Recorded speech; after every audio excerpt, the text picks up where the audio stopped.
Vous n'agissez pas de la même manière que vous le faites avec d'autres pays quand il s'agit d'Israël?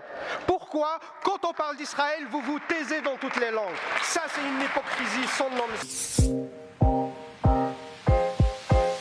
Ça fait 74 ans que le peuple palestinien souffre de la colonisation illégale israélienne. Ça fait 74 ans qu'il vit sous les bombes, sous la barbarie de l'armée israélienne.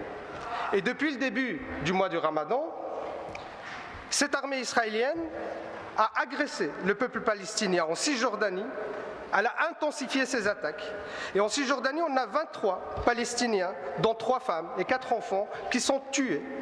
Et si on rapporte ce chiffre depuis le début de l'année 2022, ça veut dire depuis 4 mois, on est à plus de 50 morts. Ça veut dire 5 fois plus que l'année précédente pour la même période.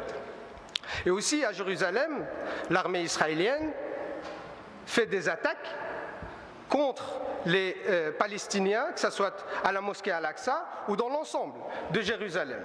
Ces agressions sont inacceptables et elles violent la Charte des Nations Unies, elles violent le droit international, elles violent les droits humains, des valeurs qui nous ont chères. Vous-même, Monsieur le Premier ministre, vous avez dit que ces valeurs sont chères à la Belgique et que vous les défendrez à tout prix. Mais pourtant, on ne vous a pas entendu sur ce dossier-là. On pourrait s'attendre à des sanctions sévères envers Israël. Mais il n'y a même pas eu une petite condamnation. Même ça, on n'a pas eu.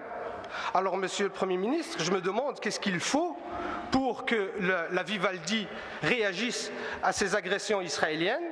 Est-ce que la vie des Palestiniens ne compte pas? Est-ce que les morts palestiniens n'ont pas d'importance? Et ma question est très simple, Monsieur le Premier ministre, et je profite que Monsieur Laoueche pose aussi la question sur le sujet, je vous la pose à vous deux. La Vivaldi va-t-elle prendre des sanctions contre l'État d'Israël? Et nous voyons que dans cette période où en même temps il y a et le Ramadan et Pâques et la période de Pâques juive qui sont des périodes où malheureusement il y a de très fortes tensions. Et c'est dommage parce qu'en fait ça devrait être une période de paix, une période de vivre ensemble. Comme toujours, la Belgique garde une position au centre, mais une position où elle demande la fin de la violence. En tout cas, je n'ai pas entendu qu'on allait prendre des sanctions contre Israël. Violation du droit international, violation des droits de l'homme, qualifié d'apartheid par un ensemble d'ONG, pas de sanctions. Tout va bien. Quand ça vient chez Israël, là, la frontière des droits humains et tout, ça s'arrête. En Israël, ça ne marche pas. Pour les Palestiniens, ils n'y ont pas droit au respect des droits humains.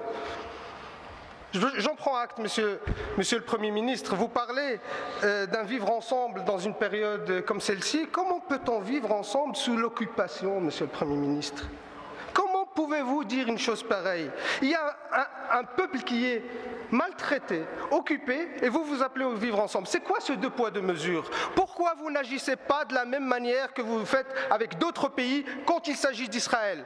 Pourquoi, quand on parle d'Israël, vous vous taisez dans toutes les langues? Ça, c'est une hypocrisie sans nom, monsieur le ministre.